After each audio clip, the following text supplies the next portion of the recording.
Vamos para a última das bem-aventuranças mencionadas por Cristo. Faremos a leitura do versículo 1 em diante para nós relembrarmos aqui, concluir e fechar este quadro que Jesus nos apresenta. Mateus capítulo 5, versículo 1. Vendo as multidões, Jesus subiu ao monte e se assentou. Seus discípulos aproximaram-se dele e ele começou a ensiná-los, dizendo: Bem-aventurados os pobres em espírito, pois deles é o reino dos céus. Bem-aventurados os que choram, pois serão consolados. Bem-aventurados os humildes, pois eles receberão a terra por herança. Bem-aventurados os que têm fome e sede de justiça, pois serão satisfeitos. Bem-aventurados os misericordiosos, pois obterão misericórdia. Bem-aventurados os puros de coração, pois verão a Deus. Bem-aventurados os pacificadores, pois serão chamados filhos de Deus. Bem-aventurados os perseguidos por causa da justiça, pois deles é o reino dos céus. Bem-aventurados serão vocês quando, por minha causa, os insultarem, os perseguirem e levantarem todo tipo de calúnia contra vocês.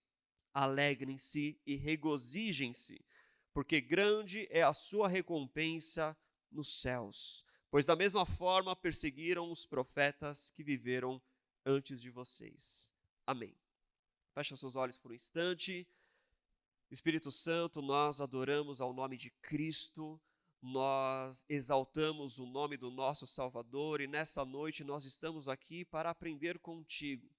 Que esse sermão que o Senhor pregou há anos e anos atrás venha trazer o mesmo impacto em nossos corações. Que essa mensagem que o Senhor vai nos trazer essa noite venha nos confrontar, nos moldar, nos ensinar, Pai. Espírito Santo de Deus, abre o nosso entendimento, abre o nosso coração, descortina a nossa mente para uma compreensão verdadeira e fiel da sua palavra, é o que nós te pedimos em nome de Jesus, Pai. Que toda distração caia por terra, seja repreendida, nada vai roubar, nada vai bloquear, nada vai impedir a semente que o Senhor está plantando esta noite, Pai. Em nome de Jesus, a sua palavra será recebida com fidelidade, amor, e zelo e temor, Pai. É o que nós te pedimos, esteja conosco nessa noite, governa sobre esta noite, Pai. Nós nos submetemos à sua vontade, nos colocamos debaixo do Senhor, das suas asas e dos seus braços. Fala ao nosso coração, ministra a nossa vida pelo poder da tua palavra, em nome de Jesus. Amém. Jesus encerra as bem-aventuranças dizendo que bem-aventurados são os perseguidos por causa da justiça, pois deles é o reino dos céus. Jesus ele encerra as bem-aventuranças do versículo 3 ao versículo 10, elas são apresentadas de forma poética, a estrutura que ela é montada é de forma poética. Mas Jesus não somente finaliza na bem-aventurança da perseguição, mas ele faz um complemento a partir do versículo 11. Bem-aventurados serão quando por minha causa os insultarem, os perseguirem, levantarem todo tipo de calúnia contra vocês. Jesus ele faz um complemento, um acréscimo. Na verdade, todo o sermão das bem-aventuranças apresentado por Jesus te prepara para este momento. Este é o momento final. Este é o momento pelo qual você foi preparado desde o começo, desde o início da jornada da bem-aventurança. Dr. Martin Lloyd Jones, ele diz que nós devemos entender as bem-aventuranças, a forma como Jesus as apresenta, como se fosse uma jornada subindo uma montanha. As três primeiras bem-aventuranças, os pobres em espírito, os que choram e os mansos ou humildes, dizem respeito à subida da montanha. Você sobe a montanha se tornando pobre em espírito, se lamentando e se tornando humilde. Lá no topo da montanha você tem fome e sede de justiça. E aí você é saciado. E se inicia então o percurso de descida da montanha. Você não é mais o mesmo que subiu, você foi transformado na jornada. Agora você desce a montanha misericordioso. Agora você desce a montanha puro de coração, santificado. Agora você desce a montanha pacificador. E a última das bem-aventuranças diz respeito ao momento em que nós retornamos à planície. O momento em que você retorna ao plano comum. O momento enquanto você retorna para a realidade cotidiana. E é nesse momento que Jesus fala: bem-aventurados quando forem perseguidos. A jornada da bem-aventurança, a jornada da montanha, te preparou para essa realidade que Jesus apresenta: perseguição. Essa é uma realidade que Jesus já nos prepara de antemão. É interessante notar que Jesus, ao pregar isso aos seus discípulos e às pessoas que estavam ouvindo, aquelas pessoas já se consideravam perseguidas. O judeu, por estar debaixo do jugo, por estar debaixo da liderança, da autoridade de Roma, ele já se considerava perseguido, ele já se considerava escravo, ele já se considerava como no período do Egito, debaixo de um governo. A expectativa judaica era de um novo êxodo, uma nova libertação que o Messias iria proporcionar e oferecer para eles. Eles entendiam que eles já eram perseguidos, mas Jesus fala: a verdadeira perseguição vai começar agora. A real perseguição começa a partir do momento que você conclui a jornada da bem-aventurança. Todo o trajeto, tudo aquilo que nós estamos pregando nesses últimos cultos, desde o início da série, é para nos preparar para essa bem-aventurança, para nos preparar para a realidade da perseguição. É agora que começa. É quando você volta à realidade. Se prepare, pois vocês serão perseguidos. Vocês serão perseguidos porque agora vocês se tornaram diferentes. Vocês serão perseguidos porque agora vocês encontraram justiça, foram saciados e agora vocês descem diferentes. A sua postura, a sua atitude é diferente. Você agora é misericordioso, você agora é santo, você agora é alguém que proclama uma paz. Você agora é alguém que traz uma mensagem de reconciliação. Você é o dispenseiro de um ministério de reconciliação. Nós falamos isso no último culto. Portadores da paz.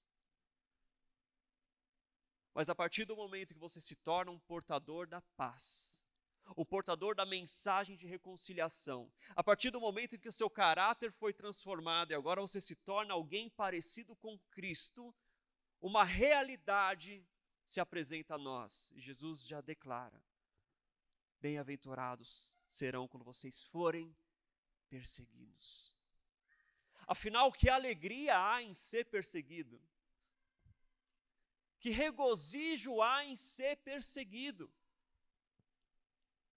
Jesus ainda vai falar: alegrem-se, exultem quando vocês forem perseguidos, porque assim perseguiram os profetas, assim mataram os profetas. Aquilo que Jesus diz a princípio não é animador, mas ele fala: se alegre e exulte, pelo motivo pelo qual vocês serão perseguidos. Perseguidos por causa da justiça. E perseguidos por causa do nome de Cristo. Jesus, ele faz esse paralelo entre ser perseguido pela justiça e no versículo 11, por minha causa, pelo meu nome. Porque nós não podemos excluir e separar as duas coisas. À medida em que nós somos perseguidos pelo nome de Cristo, nós também somos perseguidos por quem nós nos tornamos em Cristo. Nós nos tornamos diferentes, nós nos tornamos semelhantes a Ele, e a nossa vida agora reflete a Cristo. Não diz respeito somente àquilo que nós proclamamos, a mensagem de reconciliação, de paz que sai das nossas bocas, mas diz respeito à nossa forma de viver, as nossas obras em justiça, viver em justiça. Viver semelhante a Cristo, refletindo o caráter de Cristo. Querido, a realidade da perseguição não é só uma perseguição por aquilo que nós proclamamos, mas da forma que nós vivemos. Nós não podemos excluir e separar essas duas coisas. Você será perseguido porque você proclama a mensagem de Cristo, e você será perseguido porque você reflete o caráter de Cristo. Esse é o motivo da perseguição que aguarda a igreja e os discípulos. Agora a pergunta pode ser feita, olha, por que Cristo é perseguido? Por que aqueles que refletem o caráter de Cristo são perseguidos? Eu queria ler com você em João capítulo 15, a explicação que o próprio Jesus dá acerca disso.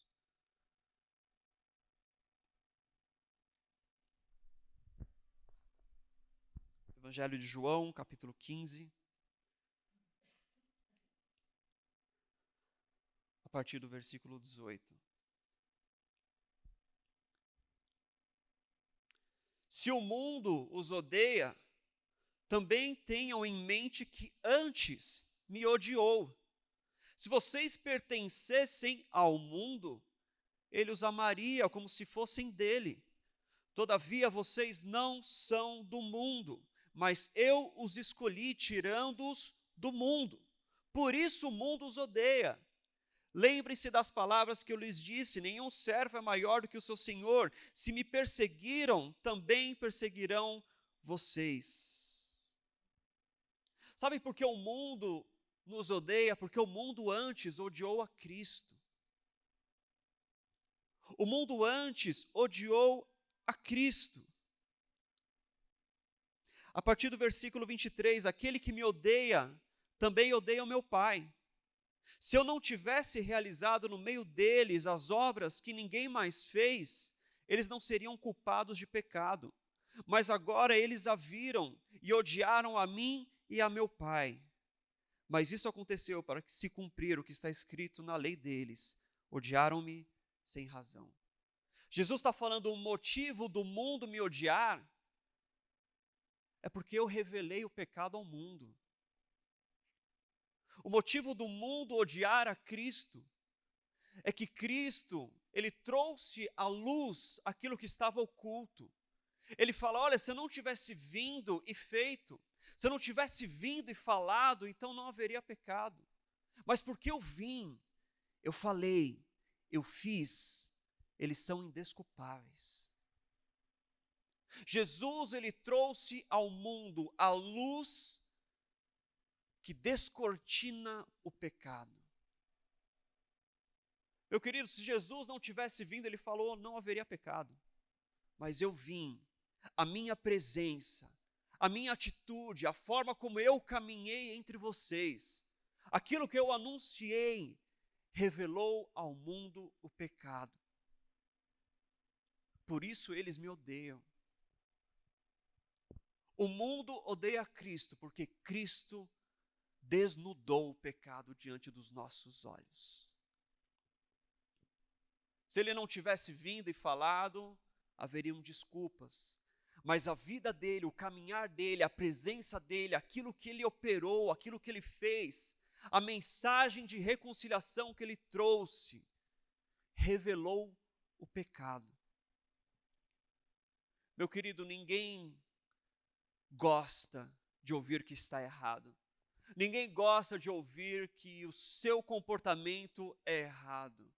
Uma vez que Jesus revelou que os nossos corações são pecaminosos, aqueles que não creram, que não receberam a mensagem, que por ela não foram redimidos, que por ela não foram alcançados, se tornaram inimigos de Deus.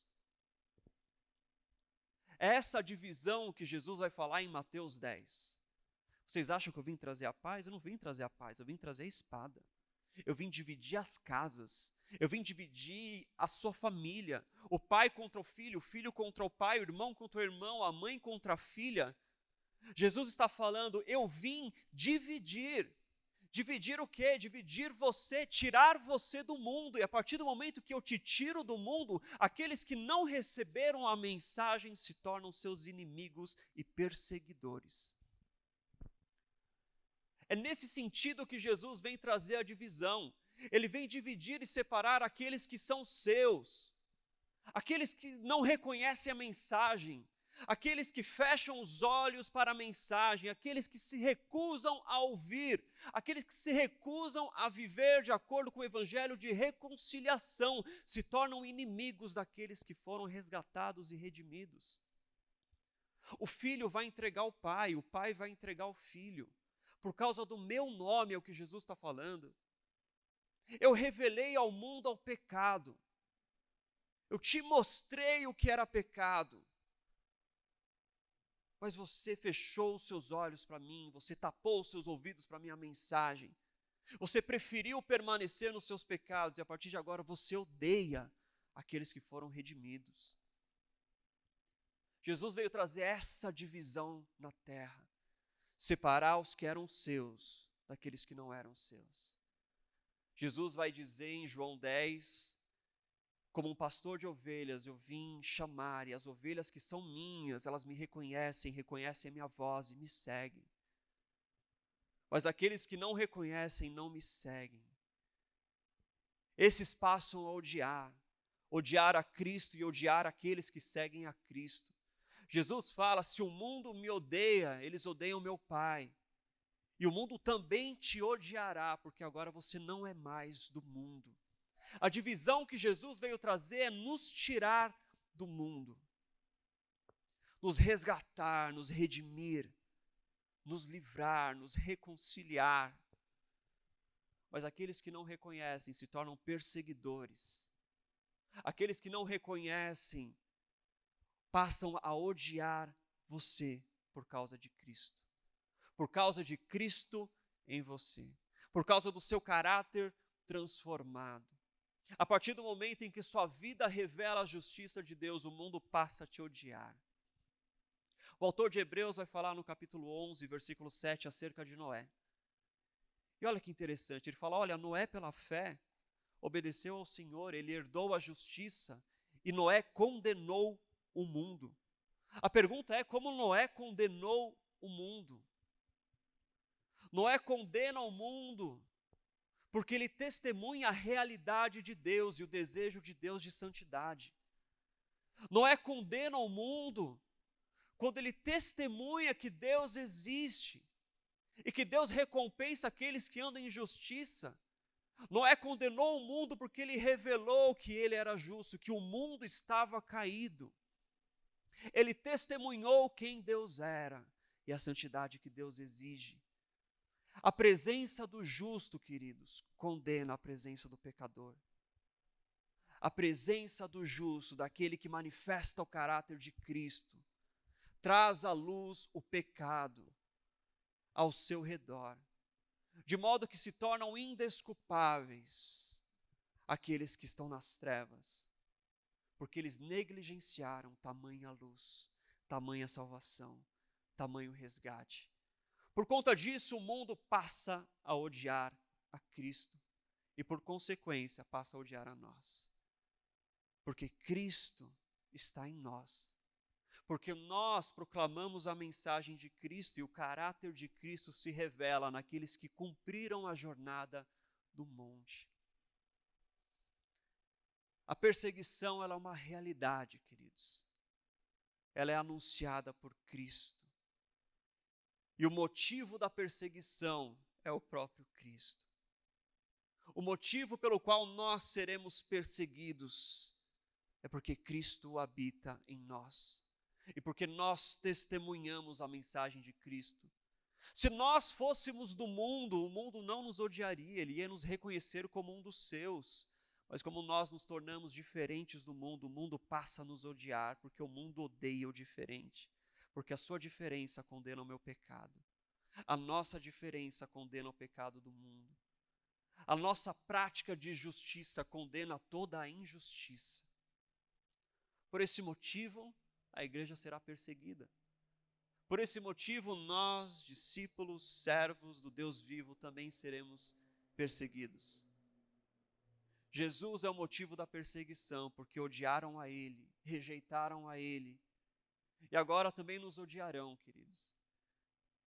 O mundo nos odiará pelo que o Cristo fez em nós.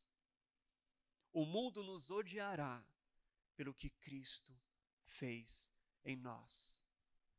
Se a perseguição é uma realidade inescapável, a pergunta é: qual que é o nosso comportamento diante da perseguição? Como nós vamos nos comportar diante da perseguição que está por vir? Deixa eu meditar com vocês em um acontecimento. Quando Jesus declara na ceia que ele seria perseguido, entregue aos judeus e crucificado e morto, sabe o que Pedro fala? Eu estarei com você. Eu darei a minha vida por você. Você não vai ser perseguido sozinho, eu serei perseguido junto com você. Jesus fala: Pedro, ainda essa noite você me negará. Saindo da ceia, Jesus vai para o Monte das Oliveiras. Jesus ora no monte e ali um destacamento de soldados romanos aparece. Sabe o que Pedro faz? Ele arranca uma espada. Na sua tentativa de matar o soldado romano, ele acaba cortando somente a sua orelha. Jesus fala: Pedro, abaixa essa espada. Se pela espada matar, pela espada será morto. Se pela espada você ferir, pela espada você será perseguido. Que você não seja perseguido por outro motivo, senão por Cristo. O interessante é que Pedro se mostra extremamente valente. Na mesa do Senhor, ele se mostra valente com palavras: eu estarei com o Senhor. No Getsêmani, ele se mostra valente com atitudes, e ele saca uma espada para defender o seu Senhor e lutar contra a perseguição. Mas na mesma noite, diante de uma fogueira, ele nega a Jesus. Meu querido, nem sempre um cristão valente é um cristão fiel. Nem sempre uma igreja valente é uma igreja fiel. Nem sempre a igreja que está disposta a pegar em armas é uma igreja fiel. Porque você pode ser valente no Monte das Oliveiras, mas você fugir no Monte do Calvário. Você pode ser valente quando você está no Monte das Oliveiras, que maravilha, que ambiente glorioso. Mas quando o seu Senhor estiver numa cruz, num ambiente de perseguição e de morte, você vai mostrar que a sua valentia era só hipocrisia. Nem sempre uma igreja valente é uma igreja fiel.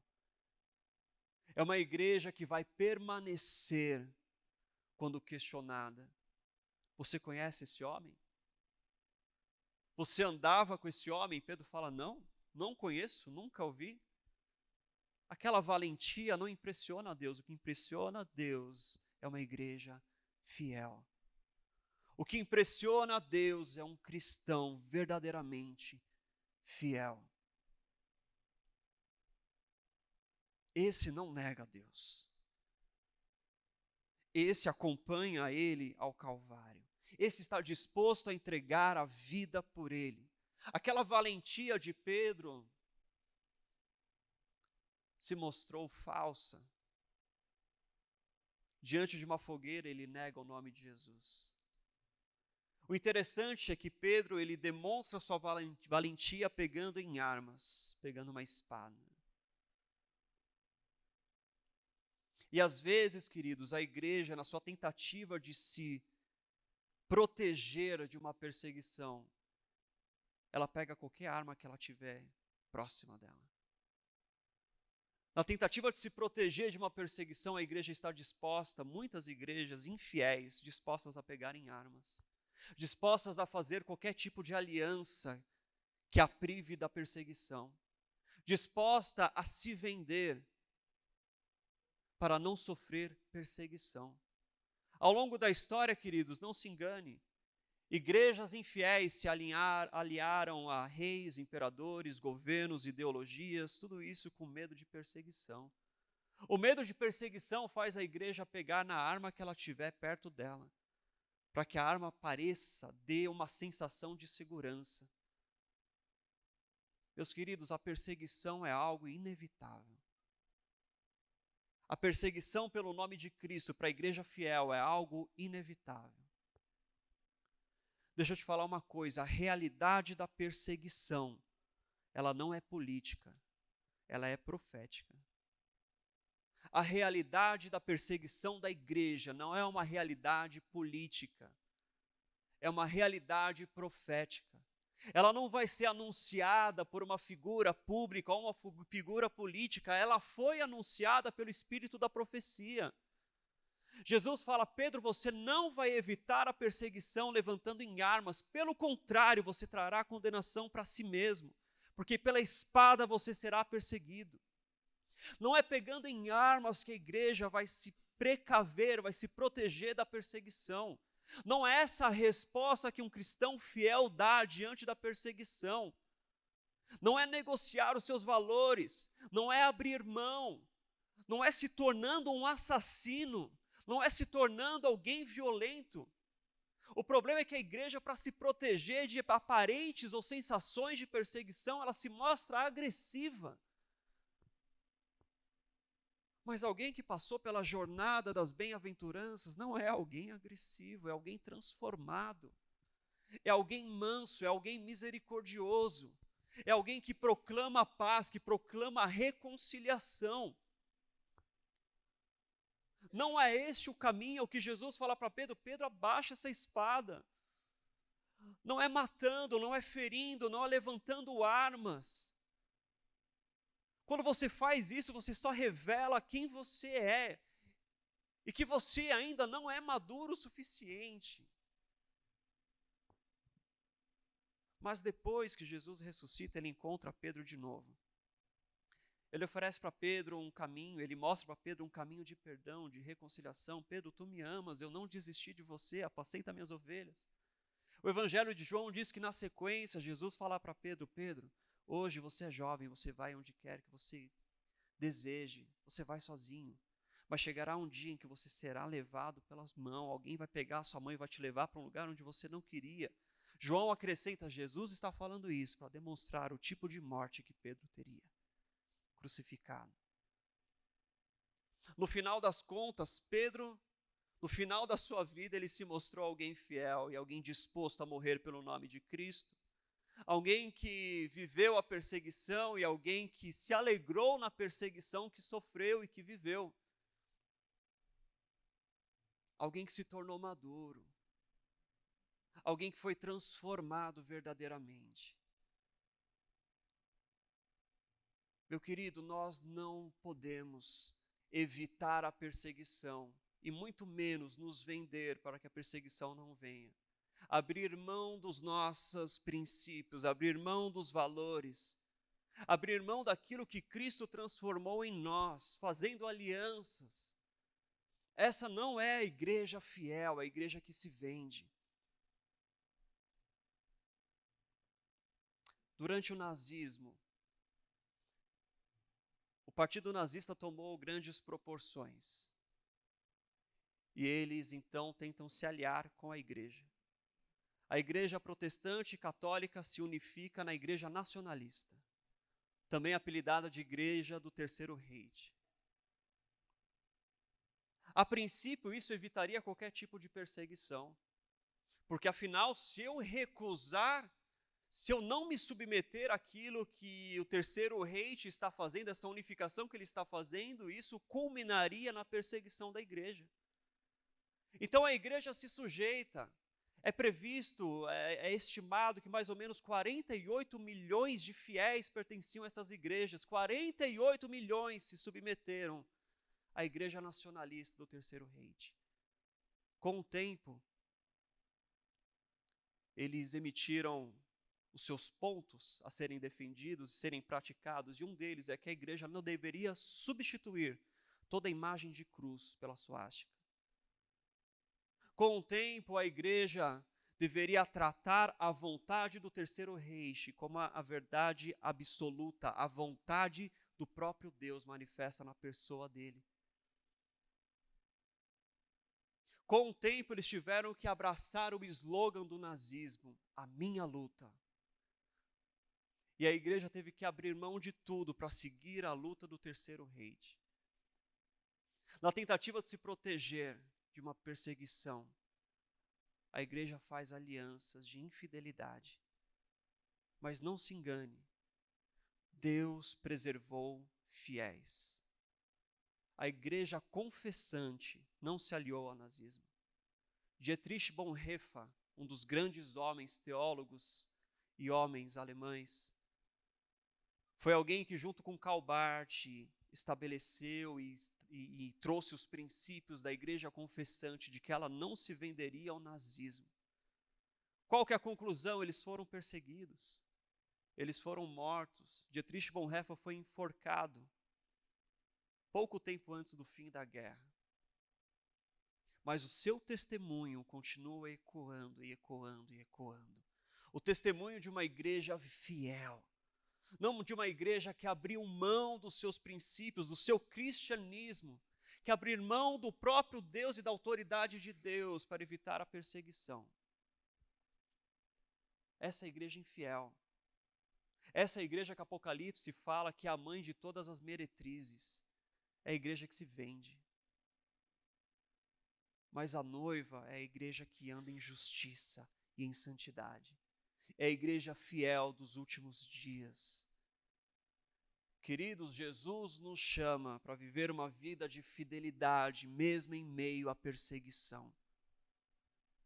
E Ele diz: alegrem-se, exultem, porque grande é a recompensa de vocês. Vocês se tornaram diferentes do mundo. Vocês agora testemunham da justiça no mundo. A sua vida é um exemplo da justiça de Deus. O evangelho que você proclama é o evangelho de Deus. Você não se vendeu. Você permaneceu fiel.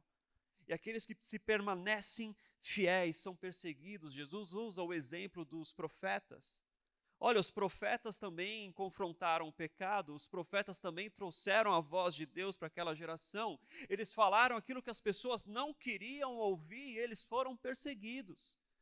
Bem-aventurados, felizes, abençoados, aprovados serão vocês quando forem perseguidos como eles foram.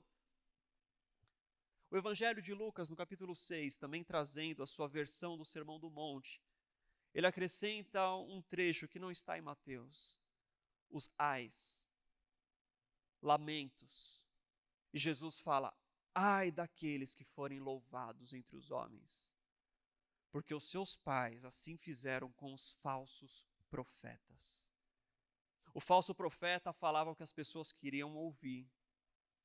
O falso profeta, ele não confrontava o pecado.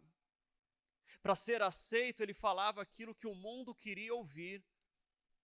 Para ser aceito, ele falava aquilo que as pessoas iam gostar de ouvir. Enquanto os profetas de Deus denunciavam a injustiça de Israel, de que juízo viria, o falso profeta falou: não, está tudo bem, vamos continuar vivendo desse jeito, porque Deus nos dá vitória. Não há nada de errado com o que vocês estão fazendo, não há nada de errado com o pecado que estão cometendo. Isso não é pecado. Deus ele está abençoando e cuidando de nós. Está tudo bem, tudo bem, tudo bem. Falsos profetas que falavam aquilo que as pessoas queriam, que abriam mão da verdade de Deus para ser aceito pelo mundo. Não se engane, a igreja também corre o risco de abrir mão das verdades, dos princípios de Deus para ser aceita pelo mundo, para ser recebida pelo mundo, para ser aplaudida pelo mundo. Ai de vocês quando vos aplaudirem, é o que Jesus fala. Ai de vocês quando vos louvarem, porque assim fizeram com os falsos. O verdadeiro cristão, o cristão fiel, é aquele que não negocia os princípios para agradar a sociedade, é aquele que não negocia os valores bíblicos para ser aceito pela sociedade. É aquele que se permanece fiel, mesmo diante do risco da perseguição. Agora veja, Jesus ele vai dizer que bem-aventurados, felizes, abençoados, aprovados, são os perseguidos por causa da justiça, e são os perseguidos por causa do meu nome. Mas isso não significa que toda perseguição que a igreja sofre, ou que a igreja pode sofrer, ou que nós podemos sofrer, está debaixo dessa bem-aventurança. Paulo vai falar, queridos, nós recebemos a graça não somente de crer, mas de padecer por Cristo. Existe uma graça na própria perseguição. Nós sermos perseguidos é uma graça, mas isso não significa que toda perseguição está debaixo da graça. O que isso significa? Abre comigo em 1 Pedro.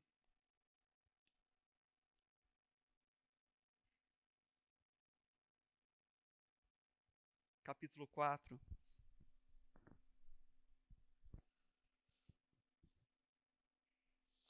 1 Pedro, capítulo 4, versículo 2.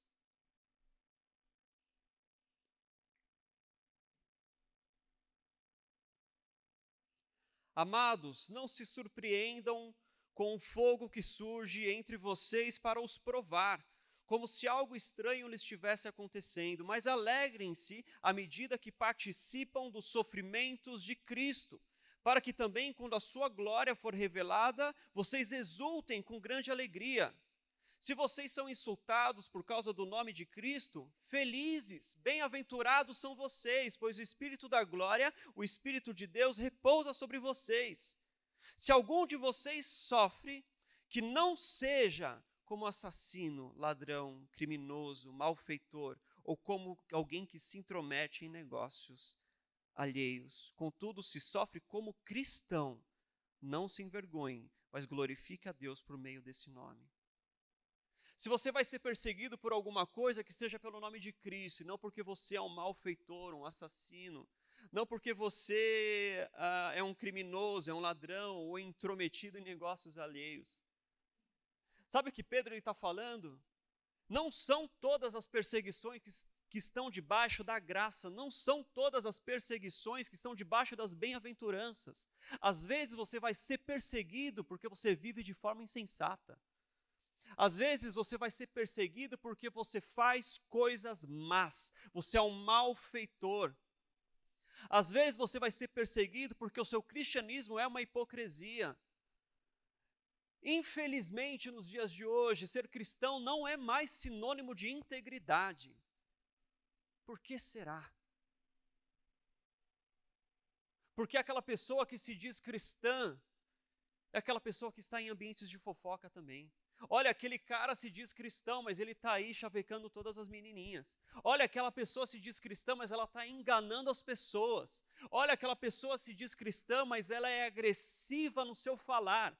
Olha, aquela pessoa se diz cristã, mas ela é uma mentirosa. Meu querido, nós seremos injuriados, insultados, que seja pelo nome de Cristo e não pelo nosso proceder errado. Não pela nossa falta de integridade. Essa perseguição não é uma graça, é uma maldição. Que sejamos perseguidos pelo nome de Cristo e pelo andar em justiça, e não porque nós somos insensatos no nosso caminhar, no nosso falar, no nosso proceder, no nosso agir. Até na forma como nós proclamamos o Evangelho, nós podemos ser insensatos. Meu querido, o Evangelho por si só, ele já é um motivo de ofensa. Se o mundo vai se ofender, que se ofenda com o Evangelho, e não com a sua forma agressiva de proclamar ele. Se o mundo vai se ofender, que seja uma ofensa pela verdade do Evangelho, e não pela maneira insensata que você proclama ele. Porque senão você vai ser perseguido, não porque você trouxe uma mensagem de paz, mas você tornou a mensagem de paz uma mensagem de condenação. A boa nova se torna a má notícia. Queridos, até para pregar o Evangelho, nós precisamos demonstrar a verdade que há nele. Se nós somos pacificadores, a mensagem que nós proclamamos deve ser de paz, de reconciliação, porque nós fomos reconciliados, nós encontramos a paz. Mas infelizmente as pessoas querem pregar um evangelho de acusação, um evangelho agressivo. Não ache que você vai ser bem recebido, você vai ser perseguido por causa da sua insensatez. Porque a mensagem que você proclama destoa da forma com a qual você proclama. Queridos, nós podemos ser perseguidos pela nossa falta de integridade, pela nossa falta de tato, pela nossa falta de zelo, pela nossa maneira insensata de viver e de revelar a Cristo. É interessante Pedro falar que você pode ser perseguido como um assassino. Pedro ele deve ter lembrado, olha, eu tentei matar um soldado romano e a espada iria me perseguir por causa disso. Essa não é uma perseguição que o cristão deve viver. A perseguição que o cristão deve viver é a perseguição do cristão que se manteve fiel, que não negligenciou, que não abriu mão. Mas nós podemos ser perseguidos porque nós não correspondemos e não vivemos a justiça que o Evangelho nos ensina. O cristão pode ser perseguido, queridos, porque do púlpito ele fala coisas bonitas, mas por fora ele é corrupto, ele sonega imposto. Você vai ser mal falado, injuriado, é o que Jesus fala. Mas não pelo nome de Jesus, mas pelo seu proceder insensato, pela sua falta de integridade. E, infelizmente, o mundo hoje tem olhado para a igreja e visto hipocrisia. Líderes que proclamam o amor, mas são agressivos. Líderes que proclamam verdades e o amor da família, mas dividem a sua própria casa. Olha, vamos defender a família. O cara cai em adultério. Vamos defender a família. O cara nem conversar com os filhos ele conversa. Ele bate na esposa. O nome de Cristo é blasfemado muitas vezes porque nós não somos íntegros, porque nós não revelamos e andamos na justiça, na verdade, na fidelidade da palavra, porque nós não fomos verdadeiramente transformados na jornada do monte das bem-aventuranças. Porque aqueles que passam pela jornada, queridos, são misericordiosos, não são agressivos. Eles não olham para o mundo, olha, eu tenho que condenar todo mundo. Eles olham para o mundo com misericórdia, porque eles não foram alcançados ainda pelo mesmo evangelho que me transformou. Por isso eu tenho que pregar a mensagem de reconciliação, não a mensagem de acusação. Paulo vai falar em Coríntios, queridos, deixe que o mundo, Deus julga, não cabe à igreja julgar o mundo, cabe à igreja julgar os de dentro. Eu falei isso semana passada. Julguem esse irmão que está pecando aí, porque ele recebeu a mensagem do Evangelho, ele está na comunidade, ele ouve a mensagem e ele continua perseverando nos pecados. Esse você julga. Não julga o mundo pecaminoso porque eles não foram alcançados, eles não foram redimidos ainda. Para o mundo você proclama o Evangelho, você proclama a paz, você é um portador da paz. Jesus intencionalmente coloca a bem-aventurança da perseguição seguinte da bem-aventurança do pacificador. Você é um portador da paz para este mundo, da mensagem de reconciliação, não de uma mensagem de acusação. Muitas vezes nós somos conduzidos pelo mesmo coração de Jonas, eu ia falar de Noé, né? Pelo mesmo coração de Jonas. Nós não queremos que o mundo se arrependa, por isso nós pregamos condenação.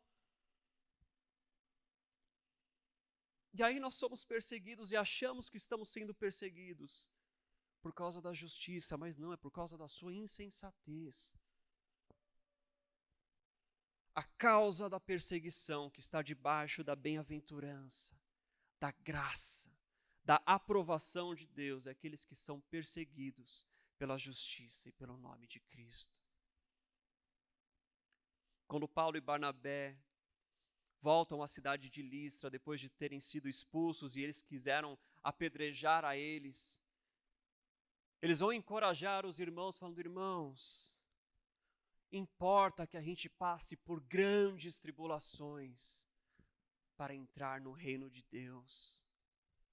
Importa que a gente passe, suporte a perseguição para entrar no reino de Deus. Existe uma bênção atrelada àqueles que perseveram.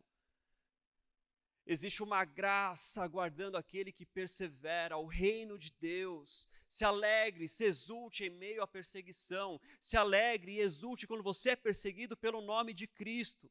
Quando você se mostra alguém injusto no seu ambiente de trabalho, quando você decide não frequentar certos lugares, quando você decide não ter determinadas atitudes, o mundo vai começar a te odiar, porque ele vai ver Cristo em você.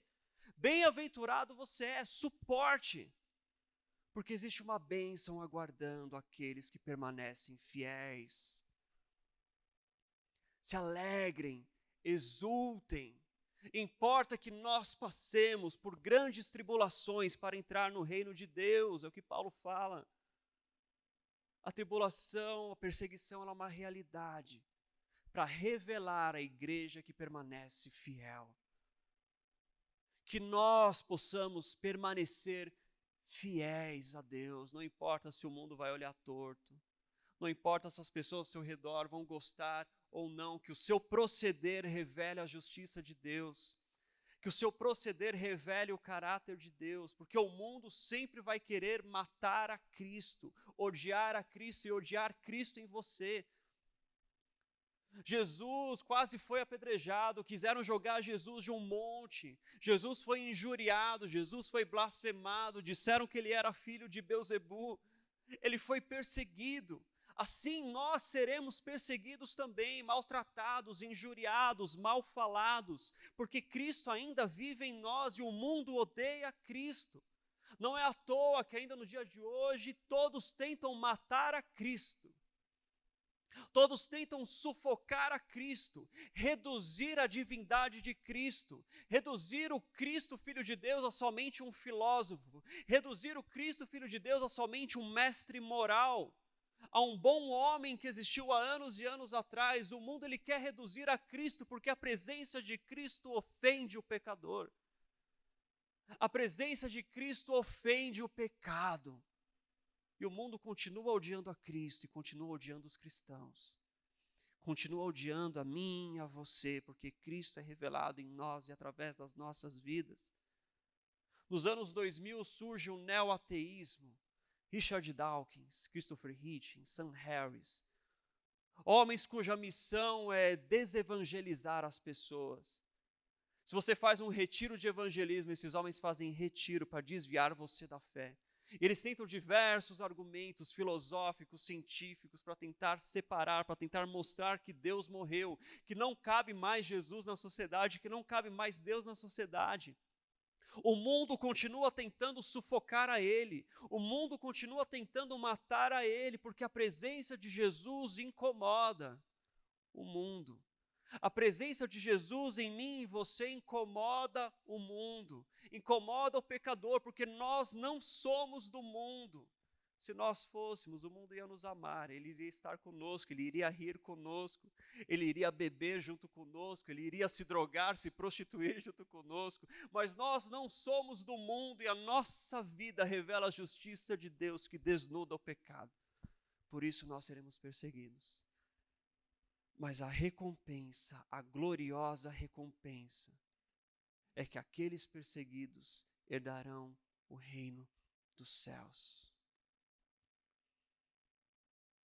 Aqueles que são perseguidos herdarão o reino dos céus. É interessante que na forma poética que Jesus apresenta as bem-aventuranças, a primeira, o pobre de espírito, também termina com herdar o reino dos céus, e agora a última, os perseguidos, também finaliza com herdar o reino dos céus. Jesus faz isso, é uma forma chamada inclusio. É como se Jesus estivesse encerrando um quadro, colocando molduras para mostrar, é isso aqui, ó. É isso que importa. O reino de Deus é o que importa. A perseguição vai ser uma realidade na igreja? Vai ser, queridos. E muitas vezes a igreja infiel é aquela que se torna perseguidora da igreja fiel. Nem sempre vai ser o governo que vai nos perseguir. Algumas vezes a igreja infiel, apóstata, é que vai nos perseguir. A perseguição é uma realidade. Mas a perseguição não é uma realidade deprimente. Ela é um sinal triunfante de que o reino de Deus pertence à igreja, de que o reino de Deus pertence a nós. Então não tenha medo da perseguição, queridos. Porque a perseguição é um sinal de triunfo da igreja no mundo, de triunfo do reino de Deus, não importa o que aconteça.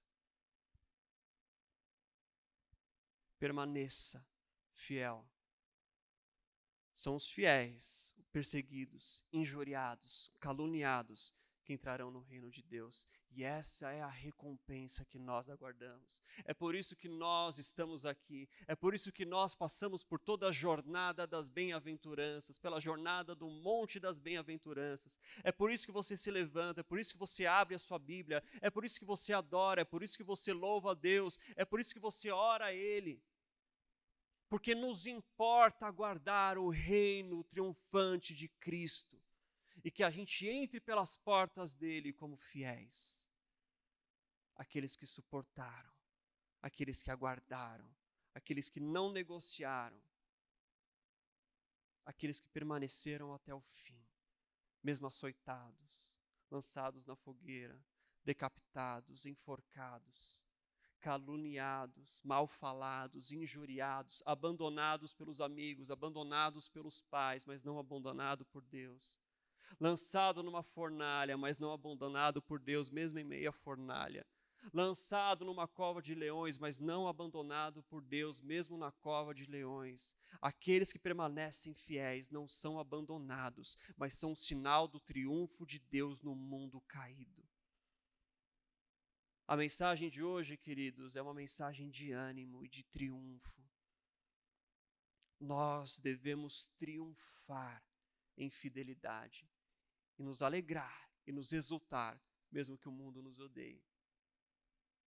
Porque esse é o sinal de que verdadeiramente nós herdaremos o reino de Deus. Amém? Fique de pé, vamos orar.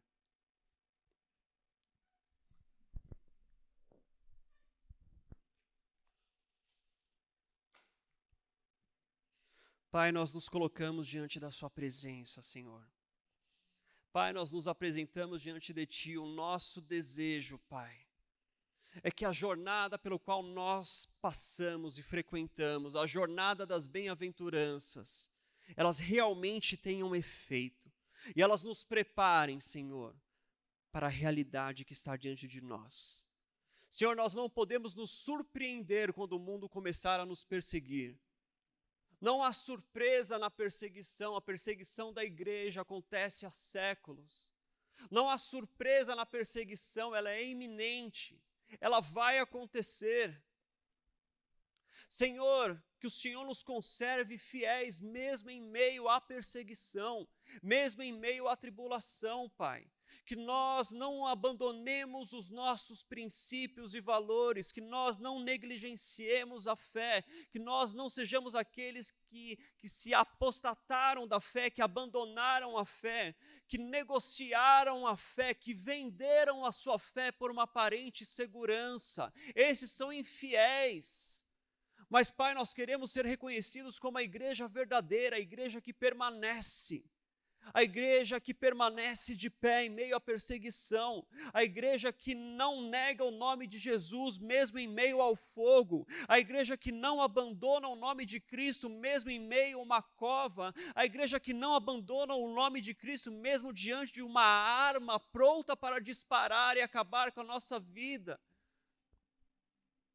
Porque a nossa recompensa, a nossa bênção, é o reino vindouro, Pai. O que importa é que nós entremos por esse reino como servos fiéis. Pai, também nós te pedimos perdão quando por nossa causa, nossa negligência, nossa falta de integridade, nosso pecado, nossa maldade, o seu nome foi injuriado. O seu nome foi perseguido e mal falado. Porque nós pecamos, nós nos desviamos, nós caímos. Perdoa as vezes em que nós não refletimos a justiça do Senhor. Perdoa as vezes em que o Senhor não foi visto e enxergado através de nossas vidas. Perdoa as vezes em que fomos hipócritas, Pai. Vindo na igreja, levantando a mão, mas com o coração cheio de maldade. Com atitudes cheias de maldade e iniquidade. Perdoa às vezes, Pai, que nós somos perseguidos pela nossa insensatez no proceder e no falar. Mas que o Senhor nos transforme a partir dessa jornada das bem-aventuranças, Pai. Nós não somos mais os mesmos que subiram por aquele lado da montanha, nós agora descemos diferentes. Nós agora fomos regenerados, nós agora fomos encontrados, nós fomos saciados. Nós somos pacificadores nessa terra, portadores, dispenseiros de um ministério de reconciliação, de paz, Pai. Que o Senhor nos conserve fiéis em dias obscuros e escuros. Que o Senhor nos conserve fiéis mesmo em meio às trevas. Que a nossa luz não se apague. Que a nossa luz continue a brilhar e a revelar quem o Senhor é, Pai. Em nome de Jesus, Deus. Que o Senhor renove as nossas forças em meio às lutas. Que o Senhor renove as nossas forças em meio às guerras, Pai. Que nós possamos ter a certeza de que nunca seremos abandonados por Ti. Que nós possamos ter a certeza que mesmo em meio ao terror, o Senhor nos guarda, o Senhor nos sustenta, o Senhor nos fortalece. E assim nós não temeremos o que o mundo pode nos fazer. Nós não temeremos aqueles que podem matar o corpo. Porque o que importa é que o nosso espírito estará contigo, Pai. O que importa é que o reino dos céus nos aguarda. E que mesmo que nós sejamos feridos, maltratados, perseguidos, caluniados, injuriados, nós atravessaremos aqueles portões e seremos encontrados por Ti fiéis. Esse é o nosso desejo, Pai. É isso que nós queremos. Reacende em nós, Pai, uma fidelidade, Deus, enraizada na Tua verdade, no Teu Evangelho, nas Tuas palavras e no nome de Cristo. Que nós sejamos aqueles que manifestam a Cristo em nossa sociedade. Que nós sejamos aqueles que trazem e proclamam o nome de Cristo ao mundo caído, não se importando com as acusações, com as blasfêmias que virão, Pai, mas se importando sim em proclamar e nunca vender as Tuas verdades. Em nome de Jesus, Pai, conserva-nos fiéis para essa geração, Deus. Que o Senhor encontre aqui uma igreja que não se dobra. Que o Senhor encontre em nós uma igreja que não se dobra a ídolos, a figuras, a pessoas, a líderes, a reis, a homens. Não, não. Nós não nos dobraremos aos pés de ninguém. Nós só nos dobraremos aos pés de Cristo. Daquele que primeiro nos amou e primeiro se entregou e primeiro foi odiado. É a Ele que nós nos dobramos, Pai. Em nome de Jesus, que a nossa geração seja encontrada fiel pelo Senhor. E que assim nós possamos exultar e nos alegrar mesmo em meio à guerra. Que nós possamos exultar, nos alegrar e louvar o Seu nome mesmo em meio às perseguições, em nome de Jesus, Senhor. É o que nós te pedimos, nos conserve fiéis. Em nome de Jesus. Amém.